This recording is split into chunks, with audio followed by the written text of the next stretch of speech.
Today on Poets Have Something to Say, we welcome a writer whose creative life has been shaped by curiosity, compassion, and a deep commitment to the literary arts across the state of Wisconsin.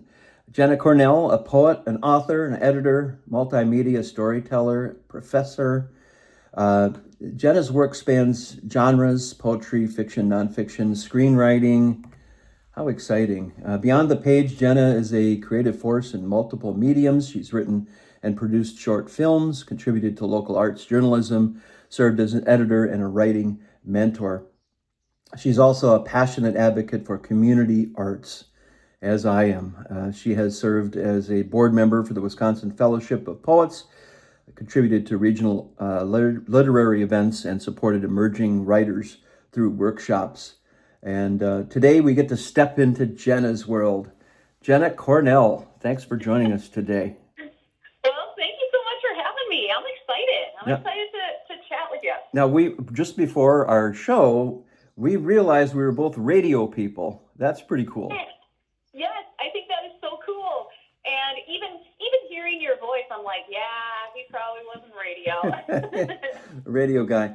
And so let's get right into it. As you know, and you've heard a few shows here that I've done, I like to start it off with a poem, if you've got one handy, and then we'll end with a poem, as is my tradition.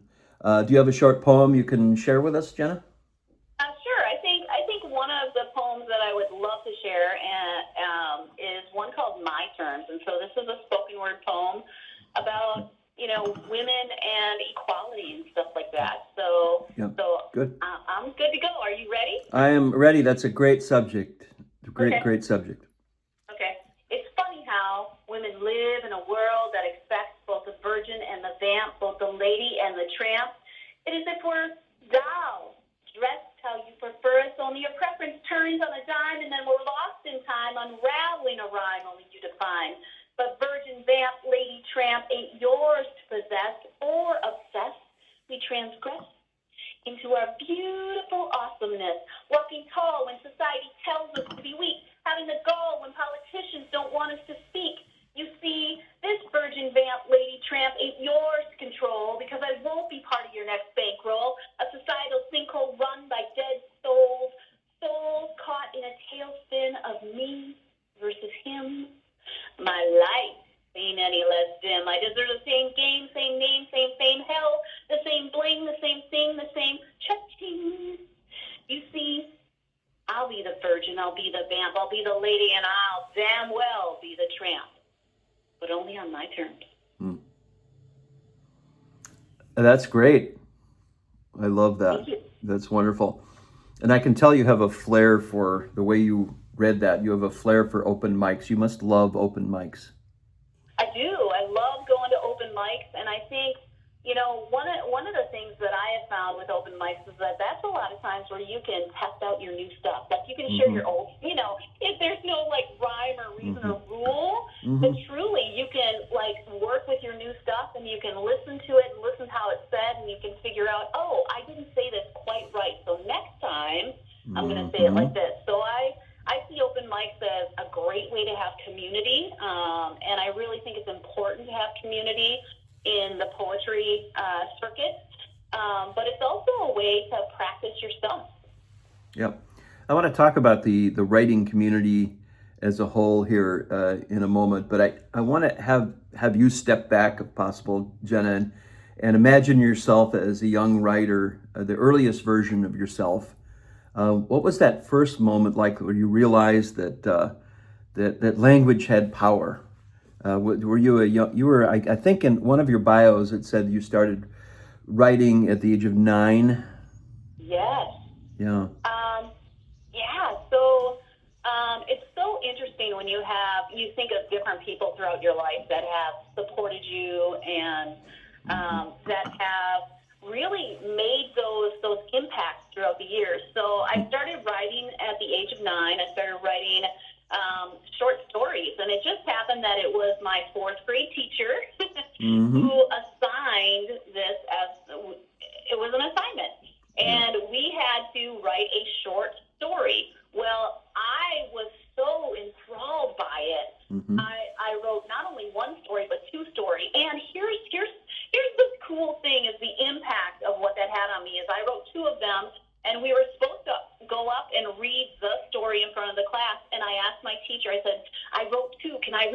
them? And she was like, yes. I mean, as to help, gosh, fuel that was an incredible experience. So that started when I was in elementary school, and then I also started writing my first song lyrics in elementary school. And then poetry came when I was in ninth grade. I was in freshman English class, and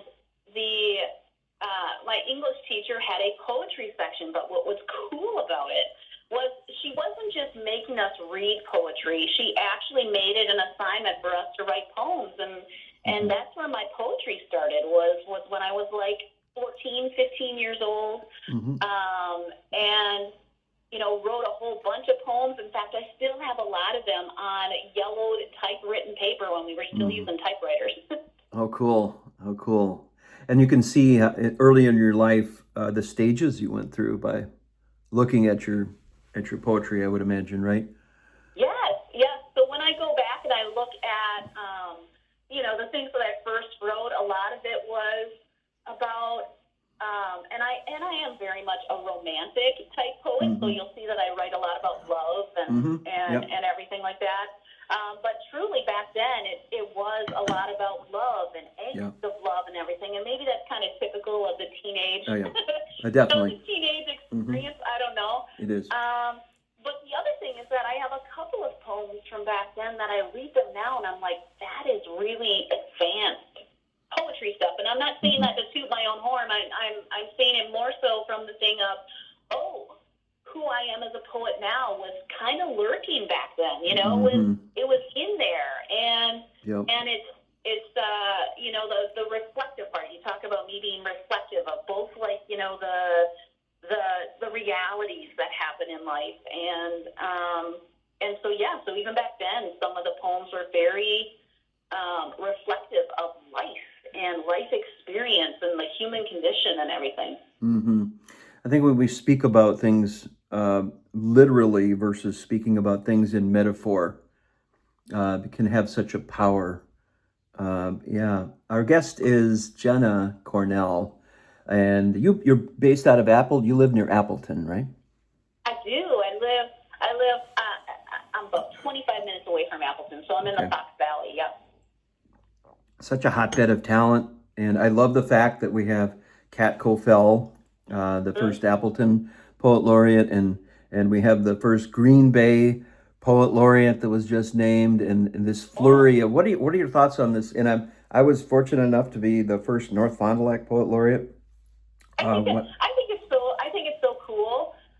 In fact, what was interesting is last year I found out, holy moly, we have not only is there the Wisconsin Poet Laureate, right? So there's the bigger state Poet Laureate, and then there's also the National Poet Laureate.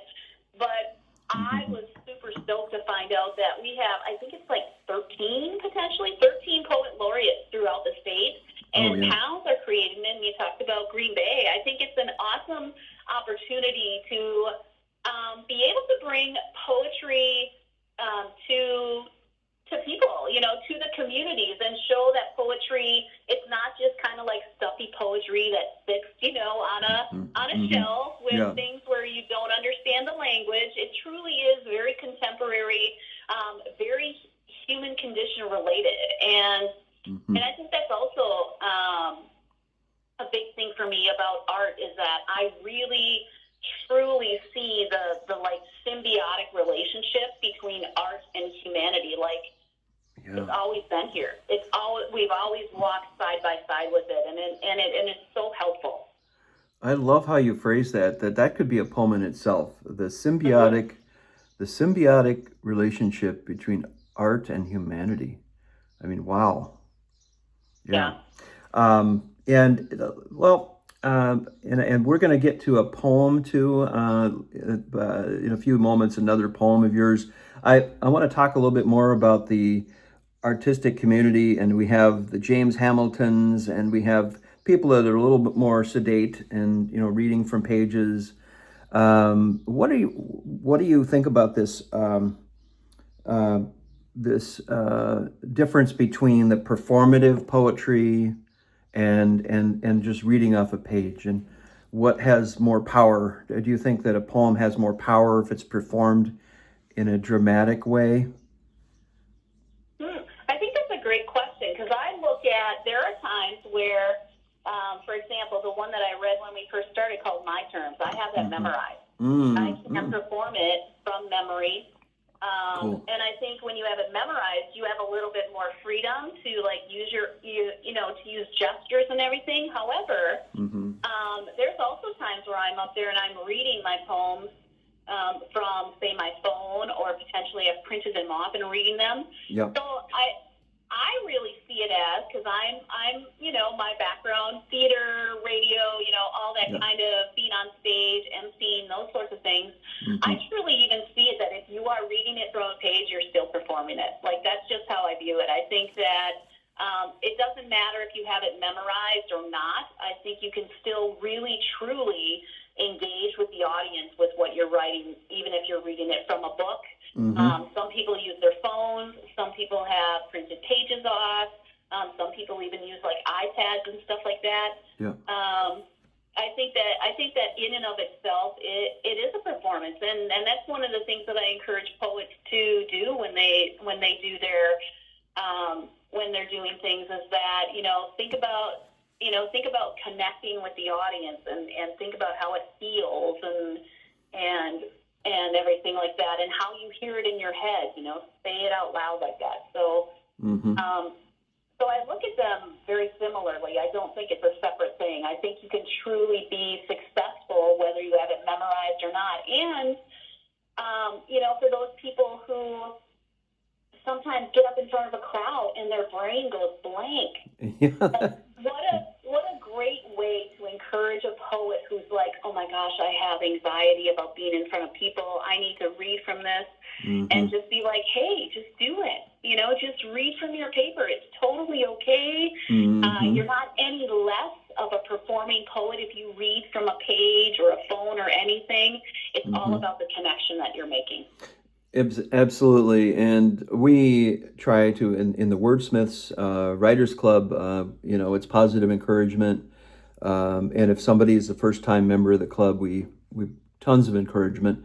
The open mics at NAMI, and Tom Cannon has done a great job with, and now it's the Apothecary, I think you pronounce that as, that new bookstore. That's exciting, isn't it? The brand new bookstore. In the new bookstore. That's going to be so cool. Yeah, so the open mic is just a quick plug for the Oshkosh open mic.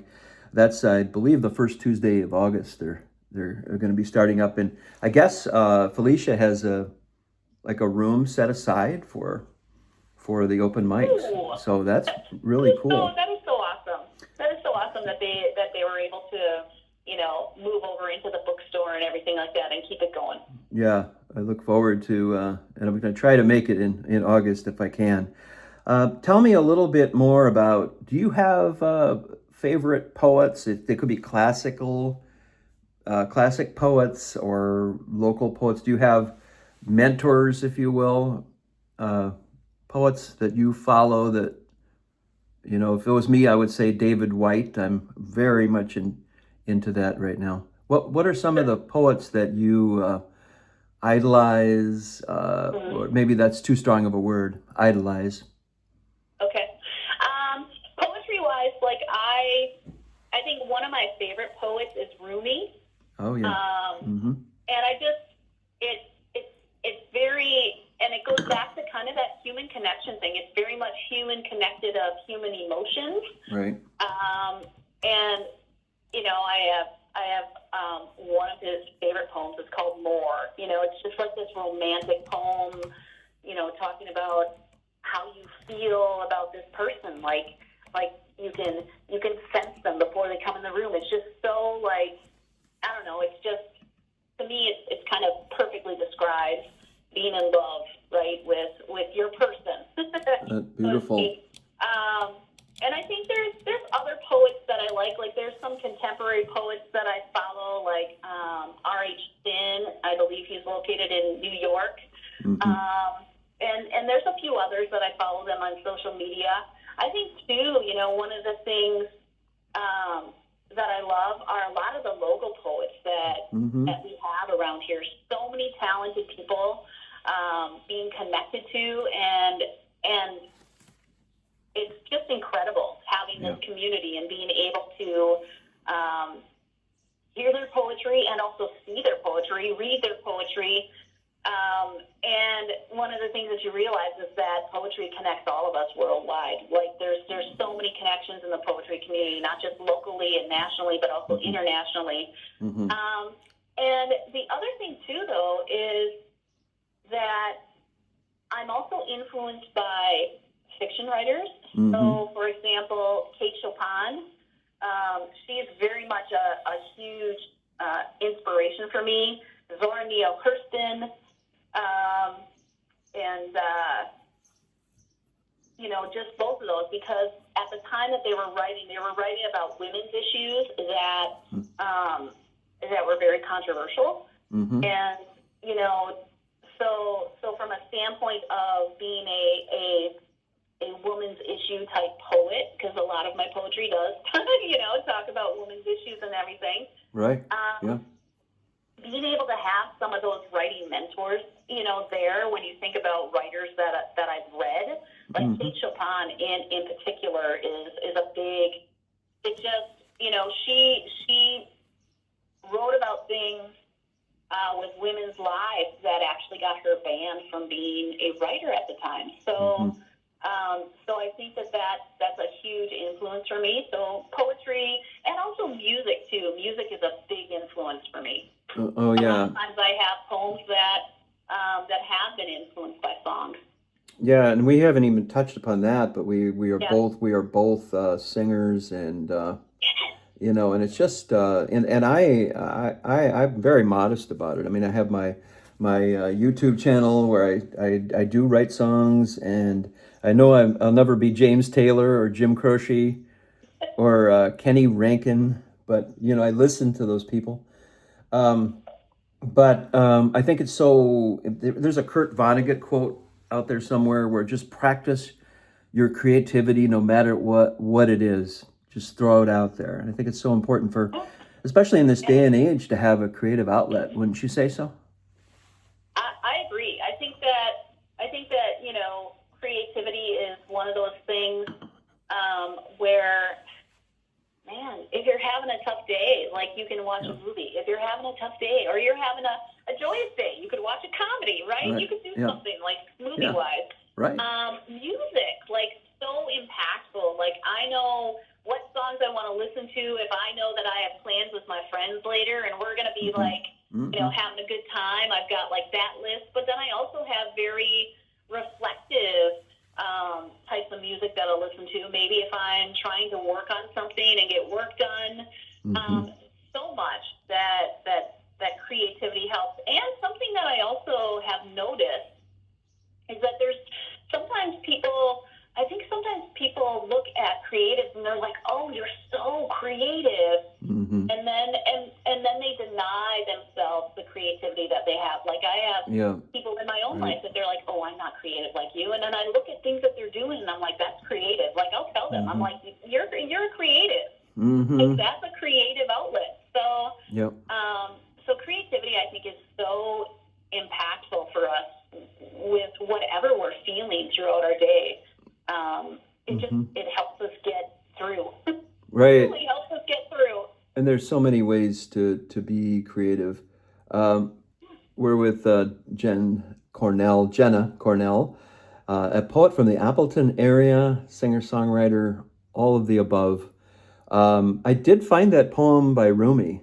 Do you mind if I read that short? It's just a few short lines, I think. The poem by Rumi called More. I think it's PG, so we're okay. Let's see. Okay, here it is. Or if you have it in front of you, you could read it too if you'd like. I actually think I have it on my phone, so hang on. Okay, all right, so you're the guest. You should be reading stuff, not me. It's like I shouldn't be taking over the show. Right?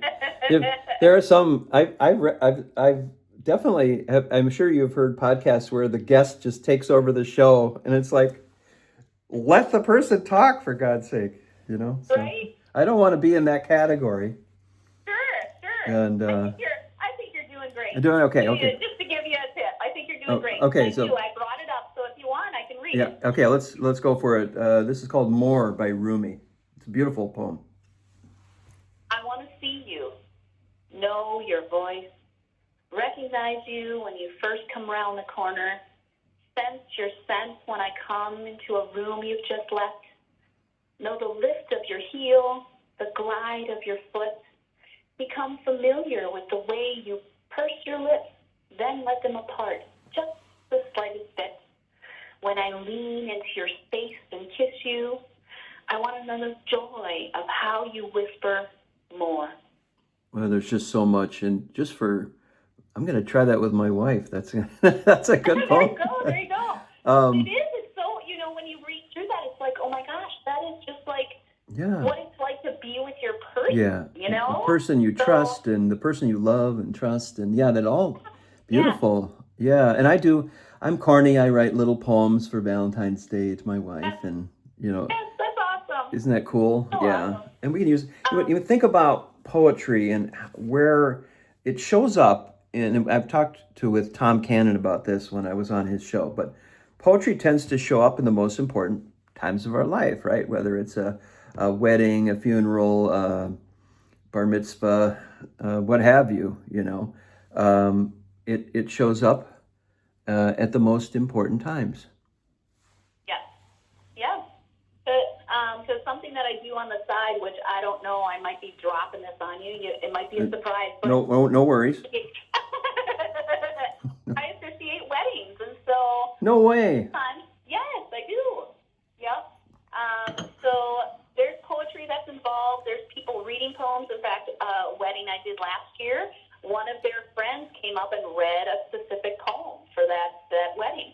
Oh, cool. So it definitely shows up in those times. It shows up, incredibly, going back to that idea of symbiotic relationship. It shows up in the times that we truly need it, whether it's at a wedding, a funeral, a graduation. You think about the times where people are speaking at a graduation. A lot of times they'll bring up a famous poem that has impacted them. So, I think poetry is it's here. It's here to stay.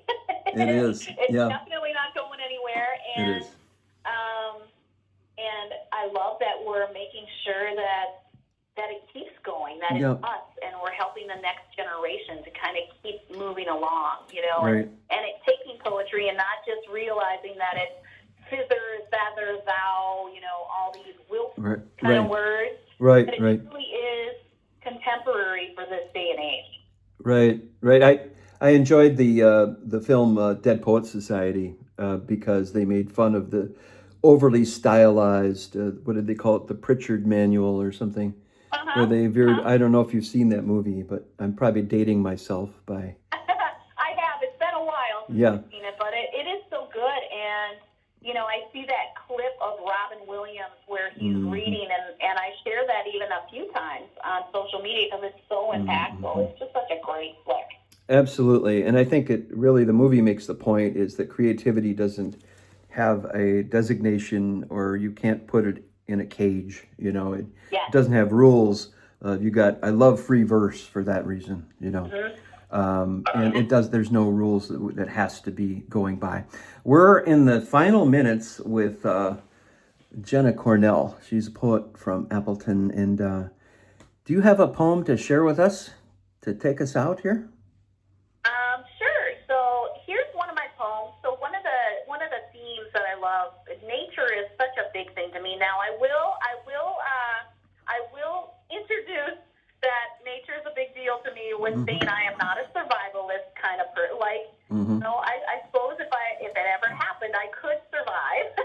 Figure out something. Yeah. Truly, I love nature. Like, I have a garden. I was out there this morning before we came on this interview. Nice. The times when I really need to just reflect and recoup and relax and everything and rejuvenate, Right. I'm out at a beach or I'm out in my garden or something like that. So that is also a really big theme in my poetry is having nature involved. And so this one, I don't know, speaking of films, I don't know if you remember the movie Lady Hawk. I've heard of it. I've heard the Right. title. I've never seen it. It's terrific. Rutger Hauer, Michelle Pfeiffer. So this is kind of a take on Lady Hawk. Okay. And it's using the sun and the moon in it. So this is called Just Once More. All right. The torched sunset sweetly surrendered to the onyx horizon, knowing full well the tender moon and its dotted indigo black sky would soon overtake it. This was the dance they played, the light and the dark, each touching just the horizon of the other, but never completely in the same place. Lovers tortured, longing for that breathless kiss, desiring that which can never be, restless in their determination to exist intimately with their hot gold and crystal blue lights, a vexed punishment from nature, aching in desperate need to glimpse the other just once more. Dude, that's powerful. I like the tender moon and this light and dark theme.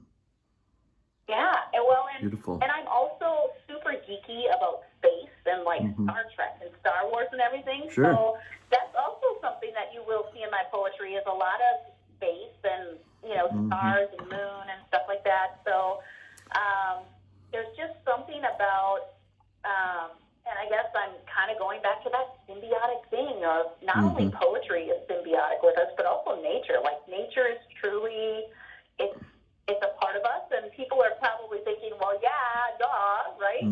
Right, yeah. Really, nature is all around us, and it's just one of those things that is really inspiring for me. Like, I'll even get songs when I'm walking in nature, or ideas for songs, or ideas for poems, or stories, and stuff like that. That's great. So you'll see that a lot in my poetry.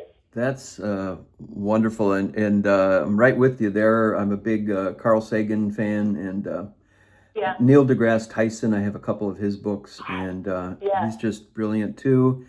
And I'm sure you've heard of the pale blue dot speech.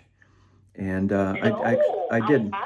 I will. Okay, I'm going to send you. I did a essay on my site, so I'll send you that. But yeah, it's the poet. Send it over. Poet Laureate channel where I do all my essays. Quick plug for that, and I do poetry, and once in a while I haven't done a guitar song in a while, so I gotta get out the guitar here pretty soon. Yes, because I remember. So I remember you telling me you were going to do Blackbird. And I was so terrible at not doing that because there was an Elvis Costello song, "What's So Funny About Peace, Love, and Understanding," that I've been practicing, and I kind of put Blackbird on, but you reminded me, so I'm gonna put Blackbird back on the front burner. So anybody listening, know it's on record that he's supposed to be singing a version of Blackbird. I cannot get out of it now. Absolutely. No. Okay, before we go, I like to ask this in almost every one of my interviews, but what is your advice for young poets? I think my advice for young poets is, well, let me put it in maybe three things. So I'd say first, just start writing. Just start writing things. Second, read a variety of poetry. Just because that can help inspire you to write more poetry.